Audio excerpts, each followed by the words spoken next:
¿Estamos en la máquina del tiempo? Estamos en la máquina del tiempo, muy atrás en el tiempo. Nunca había estado en una máquina del Yo tiempo. tampoco. Se sienten cosquillitos en la Sí, panza. qué emoción. Pero salimos de la máquina del tiempo a nuestro habitual set aquí en la librería Rosario Castellanos en la Ciudad de México. Pues vamos, Porque vamos Paco. a hablar de un personaje, pero como personaje literario. Vámonos. Ay, qué emoción.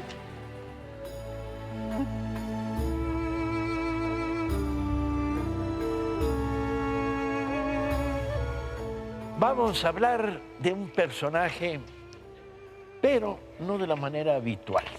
Vamos a hablar de Jesús de Nazaret, pero no como personaje bíblico. Para aquellos interesados pueden apelar directamente al Nuevo Testamento en la Biblia y ahí está la versión ortodoxa de las religiones cristianas que hablarán de Jesús de Nazaret. No, pero no nos interesa eso. Lo que nos interesa es Jesús de Nazaret como personaje literario. He ahí por qué no sabíamos dónde colocar esta historia y terminamos colocándola en una librería. Porque Jesús de Nazaret se convirtió al paso de los años, sobre todo muy en el siglo XX, en un personaje que sería abordado por algunos de los más importantes escritores del siglo XX. Y entonces esa es la parte que nos interesa. Jesús como personaje literario. Andrés. Bueno, efectivamente, Paco, y fíjate esto que dices tú del siglo XX, porque antes era imposible. La Inquisición no permitía absolutamente ninguna disquisición, y justamente este libro de Nikos Kazantzakis, que nace en Creta todavía cuando era parte del Imperio Otomano, es uno de los libros más polémicos que hay sobre Jesucristo, que es la última tentación de Cristo. Este libro se publicó en 1953 y provocó que en 1955 fuera excomulgado por la Iglesia Ortodoxa y que después entrara al índex de la Iglesia Católica entre los libros prohibidos. ¿Y por qué? Porque este libro, que el mismo Kazantzakis dice que no quiere hacer una biografía, sino la confesión de todos los hombres que luchan. Y empieza con un Jesús que es carpintero y que lo que hace en su labor como carpintero es hacer cruces para que crucifiquen a los cristianos. ¿Y por qué lo hace? Porque ese Jesús, hay una voz que le está diciendo que él es el elegido y no quiere ser el elegido. Entonces quiere que Dios lo castigue para no ser el elegido. Y por eso hace estas cruces. God loves me. I know he loves me. I want him to stop. I can't take the pain, the voices and the pain. Y entonces parte al desierto y ahí se purifica y inicia una labor de evangelización, siempre seguido por un celote, por un rebelde que se llamaba Judas. Y ese celote que tenía la encomienda de matarlo en el desierto se convierte en su discípulo más querido. Y justamente por ser su discípulo más querido, este Jesús que no quiere cumplir esa misión, le pide que lo traicione. Le dice, si me quieres tanto, traicióname para seguir a esto. Stand that. No, I can't. Get somebody stronger. You promised me. Remember, you once told me that if I moved one step from revolution, you'd kill me. Remember? Y entonces él recuerda las tentaciones y a un ángel que le dice, cuando está en la cruz, que le dice que baje de la cruz. Y baja y huye con María Magdalena y hace una familia con María Magdalena. De hecho, muere María Magdalena y luego se casa con Marta, con su prima. Y él empieza a pensar en todo esto, y cuando Tito invade Jerusalén, llegan sus apóstoles y le recriminan que no cumplió la pasión, que no terminó, no culminó su misión. Y entonces él lo que se da cuenta es que todo esto que había de María Magdalena y de él era un sueño. Y entonces se levanta y entonces se encamina al Gólgota para cumplir su misión y ser sacrificado, el Hijo del Hombre. Entonces sí la cumple. Sí, si uno piensa en Kazantzakis, y luego voy a hablar de otro libro, es la figura de Jesús siempre es una forma de usar la metáfora y de entrar a la lucha del hombre, de humanizar a Cristo, porque Kazantzakis decía, hablar de lo otro es hablar de un ser que está muy lejos. Y para mí, Jesús es el paradigma del hombre que lucha. Lo curioso es que el libro de Kazantzakis, publicado en los 50, sigue siendo leído con la misma intensidad. Es que es un libro buenísimo, Paco. La calidad literaria no es discutible, ¿no? Y fíjate que luego Martín Scorsese hace una película basada en el libro. Y uno dice, bueno, ya pasó mucho tiempo, estamos hablando de Scorsese. Bueno, esa película, muchos de los cines La prohibieron. la prohibieron. O la cortaban. No, simple y sencillamente no querían exhibirla. Chale. Uf. Tu otra esquina no es, tu otra esquina no es menos, ¿No? menos heterodoxa que es ¿No? esta. Y otra vez rescatando esto que decías al principio, tomar al personaje de Jesús como un personaje literario, eso es lo que, pues lo interesante y lo que nos llevaría también a la curiosidad de saber qué libros se han leído y qué otras fuentes también se han creado para hablar de Cristo, más allá de una cuestión religiosa, etc. Yo revisé a José Saramago con el Evangelio según Jesucristo, que también hubo una gran censura cuando él lo escribió, pues la iglesia romana también estuvo muy en contra de este texto y se atrevieron a decir que era un libro mal escrito. Entonces cuando Y blasfemo. Sí, y blasfemo. O sea, Sí. sí, yo creo que a todos estos que han hablado y que han hecho una interpretación acerca de la vida de Cristo, yo creo que son blasfemos, ¿verdad? Estás peleando contra una ortodoxia Claro. muy sólida, bíblica, y una interpretación literaria absolutamente libre. Y que eso es muy importante, que eso es la literatura. El asunto es que cuando él escribe esto, pues sí hubo un gran escándalo, una gran polémica entre toda la comunidad católica, pero por otro lado, la literatura lo recibe muy bien. Y es que hay una propuesta muy interesante en cuanto a escritura y en cuanto a visión, porque nos presenta a todos los personajes muy humanizados, con todos estos miedos, con todas estas paradojas también en sus vidas.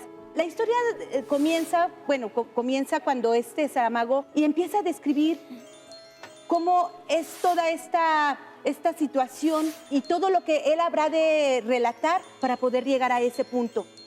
Resulta que José, que por cierto, José a mí me parece aquí un personaje bien interesante. Por un momento me pareció estar leyendo la historia de José.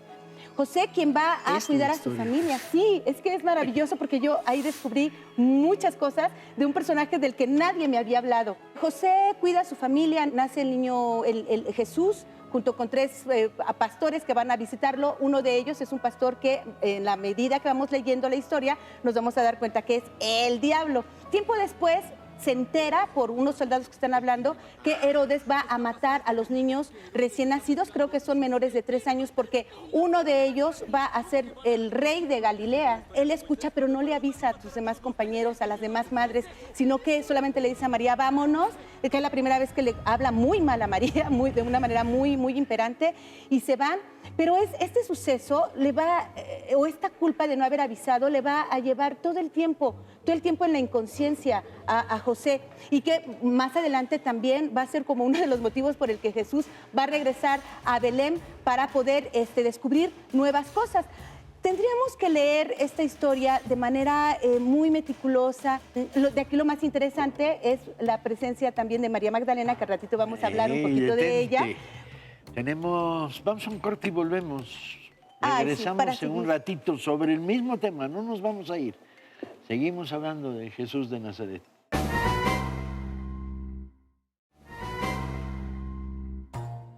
Seguimos hablando de Jesús de Nazaret como personaje literario. Hay más Kazantzakis. Sí, hay más Kazantzakis. Es el segundo libro que Nikos Kazantzakis escribe sobre Jesús. Aquí Jesús es un personaje porque lo que hace es trasladarlo a su época, al siglo XX. Y es la historia que en Licobrici están organizando una escenificación de la Pasión, como la que se hace aquí en Iztapalapa. Y están organizando eso, pero mientras esto está pasando, los turcos atacan a una población cercana a Licobrici y la gente huye para huir de la matanza de los turcos. Y eso genera una enorme contradicción en el pueblo. Bueno, habían escogido como personaje a Manolios, un pastor, que era un muchacho muy noble, pero el pope y los ancianos se niegan a recibir a los refugiados. Van a venir a robarnos, van a venir a quitarnos el trabajo, pero la gente, el pueblo y quienes están escenificando la Pasión se niegan a aceptar eso y ayudan a los refugiados. Se crea tal confusión y tal que en una turba matan a Manolios. Es decir, el que iba a ser Cristo, que termina muerto por los mismos que iban a escenificar la pasión de Cristo.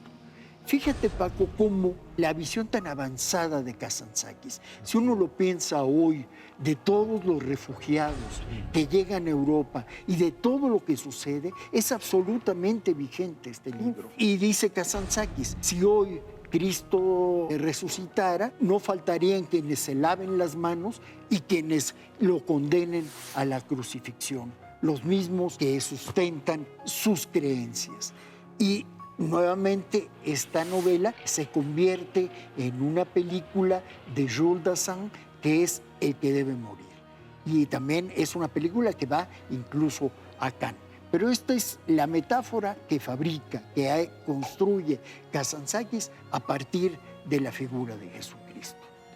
Norma, hay un personaje por ahí que se nos está ocultando, pero que aparece una y otra vez por todos lados. Aparece y seguirá apareciendo, porque también ha sido un personaje para seguir hablando hoy, por ejemplo, de la cuestión y de los derechos de las mujeres y sobre todo de una feminidad que también ahí ya está surgiendo como compañera de Jesucristo. Que esto pues ha molestado muchísimo pues a nivel religioso, digamos. ortodoxo, pero que visualizándolo y mirando a Jesús otra vez como hombre, pues bueno, pues claro que ahí va a estar muy presente este personaje. Por ahí me pasaron de otros cuadernos de Saramago un monólogo que se los recomiendo muchísimo, no nos da tiempo de leerlo aquí, tal cual no lo van a encontrar en el Evangelio según Jesucristo, pero nos presenta a una María Magdalena que habla desde esta parte del amor. Yo creo que es un monólogo precioso que habla justo del amor, porque dice, nadie de sus pastores lo va a amar como yo lo amo, porque nadie va a entender como yo lo amo. Está hablando de una admiración, de una complicidad, de un seguimiento, de un estoy aquí, estoy aquí, estoy aquí y para ti. Este es un monólogo que les invito mucho a leerlo, está en los cuadernos de Saramago, lo pueden encontrar ustedes en internet. Y también, bueno, pues en el libro de El Evangelio según Jesucristo también van a encontrar ahí un poco del discurso. Y sobre este personaje se han hecho también muchas películas. Nada más por mencionar algunas de la vida y pasión de Jesucristo. En 1902 fue también una bomba, porque hablar de María Magdalena en esa época sí causó también muchísima polémica. Luego, María Magdalena, pecadora de Magdala. Magdala porque era precisamente ella de Magdala, una villa muy cerca del río. Esta es de Miguel Contreras, en México, 1945.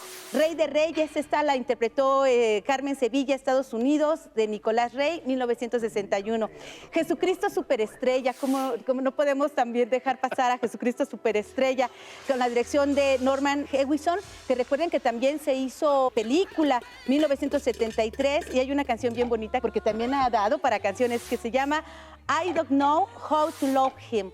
Entonces, bueno, pues ahí para que la revisen y se pongan a cantar. La Última Tentación de Cristo, de Martin Scorsese, de 1988. El Libro de la Vida, que esta me llamó mucho la atención, no me dio tiempo de verla, pero plantea aquí una cosa ahí muy loca, muy contemporánea, donde hay una María Magdalena que sigue a un hombre muy contemporáneo, pues para liberar también a los más oprimidos. Pero bueno, si ustedes quieren ampliar sus criterios siguiendo a Jesús de Nazaret como personaje literario, pues uno de los autores favoritos de estos programas es Robert Graves. Este es un libro muy interesante, porque es un libro, bueno, una novela, pero Graves lo que hace es, como buen historiador y como buen mitólogo, lo que hace es estudiar los evangelios y los evangelios apócrifos, estudia el Talmud y estudia las mitologías celtas. Y entonces lo que hace es reconstruir la genealogía de Jesús. Porque dice, Jesús finalmente viene por la parte paterna, pero bueno, yo creo que esto lo continuamos en el siguiente espacio, Pablo. Vamos temporalmente y volveremos siguiendo hablando de Graves y de Jesús de Nazaret. Sí, Graves, que ya hemos hablado de Graves. Graves es su Buenísimo. autor favorito de este programa.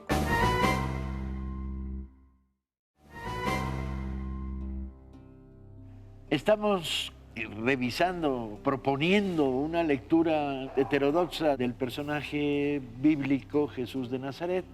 Los que quieran seguirlo en términos de bíblicos, pues ahí está la Biblia, el Nuevo Testamento. A los que quieran explorar las versiones literarias que se han producido, pues esto es lo que estamos proponiendo. Y estábamos hablando de Robert Graves y Rey Jesús, dice Graves, lo cual, siguiendo la genealogía, que Jesús, que era un profeta y taumaturgo judío, es nieto por línea paterna de Herodes el Grande y por línea materna del rey David. Y luego se enfoca en la perspectiva de Agabo, que lo que hace es que relata la historia en tiempos del emperador Doniciano. Y entonces él habla de que es depositario de una tradición de la secta de los evonistas, que afirma que los cristianos han alterado la comprensión histórica de Jesús como el rey legítimo de Israel. Y entonces empieza a contar la historia de María. Y María, que es heredera del trono de Jesús, que se casa con un hijo, con Antípater, hijo de Herodes. Y a ese hijo de Herodes, Herodes lo mata, lo ajusticia, porque era un tipo con muchas convicciones, y entonces María tiene que huir, pero huye ya embarazada. Y al huir embarazada se encuentra con un carpintero que se llama José, quien la acepta y acepta a su hijo y la protege. Se casa con ella y se entera de la matanza que va a organizar Herodes y huyen. Se van a Nazaret y ahí esta idea del Jesús asceta, del Jesús profeta y que regresa al templo y ahí lo empiezan a ver porque efectivamente se dan cuenta de que sí es el rey de los judíos. Entonces, en el Sanedrín y con Poncio Pilatos lo condena. Hay una parte muy, muy interesante porque cuando Jesús está hablando con Poncio Pilatos y le están diciendo que es el rey de los judíos, Pilatos dice, pues es un hombre muy simple, este no puede ser rey, y lo condena a la crucifixión. Y entonces a partir de todo eso construye esta novela súper interesante, Graves, con toda esta parte histórica y con la parte de la reconstrucción de los mitos. Y es una verdadera maravilla porque es una deconstrucción que no imaginamos, ¿no?, acerca de Jesús. Y bueno, habría que mencionar también dentro de esta tradición, claro, aquí es otro el espacio, El Maestro y Margarita de Bulgakov, que es un libro de culto donde Satán llega a Moscú y lo que hace es un gran circo y hay varios escenarios. Uno de ellos es la parte de Jesús con Pilatos. Es un libro que además empezó a escribirse y no termina de publicarse hasta que muere Bulgakov, porque su esposa tomaba los apuntes de Bulgakov cuando él estaba agonizando y termina publicándose cuando ya muere Bulgakov. Pero además es una crítica al estalinismo, porque eso es lo que es. En el fondo, corta diagonalmente, ¿y quién es Satán? ¿Quién es decir, Satán? Como verán, estamos dando un curso de heterodoxia, compañeros. En nombre de la libertad de pensamiento, la capacidad de crítica y la apertura de criterio, yo quiero hablar de un libro que a mí me parece brillante. Está colocado después, en términos de la estructura tradicional de cómo leemos la Biblia, después de la crucifixión. En el camino de Damasco, el buen Pablo de Tarsos no es interrumpido por ángeles que le señalan su camino, sino es interrumpido por emisarios de dos fuentes diferentes, de las autoridades judías y de las autoridades romanas, que le proponen: el cristianismo no nos gusta, tienes que matar a los apóstoles, a los que quedan, bajo la teoría de que Judas se suicidó, los otros apóstoles. Y es un recorrido por el mundo de la Palestina y el Medio Oriente de la época, donde van ejecutando a los apóstoles. Es un libro apasionante porque se convierte en una novela de aventuras, pero simultáneamente Policíaca también. una novela policíaca, sin duda, escrita por un personaje muy poco conocido, que es F. Mond. F. Mond es el autor de literatura infantil y juvenil de origen cubano, que nunca tuvo un éxito potente y que con este libro, que fue un libro que pasó sin pena ni gloria, creando fandom, eso sí, porque los que lo habían leído decían: esta es la gran novela, sería recuperado por nosotros en el fondo y publicado a un precio además súper accesible. Los que deben morir, la gran novela de aventuras que implica la conspiración para matar a los apóstoles. Y es matar el cristianismo. Y es porque intentar matar a matar el los cristianismo. apóstoles era acabar con los evangelios y por lo tanto que no se conociera la labor y la vida y la misión de Cristo. Y entonces al matarlos, mataban el cristianismo. Y por eso lo llevan a que trate de matar a los apóstoles. Gran novela la de F. Mond. Gran novela. Y seguirá la vida de Jesús Produciendo material, pues produciendo sí. mucho material. La vida de Jesús, la historia de la vida, la versión bíblica será contrarrestada por otras versiones de la historia, por heterodoxia, etc.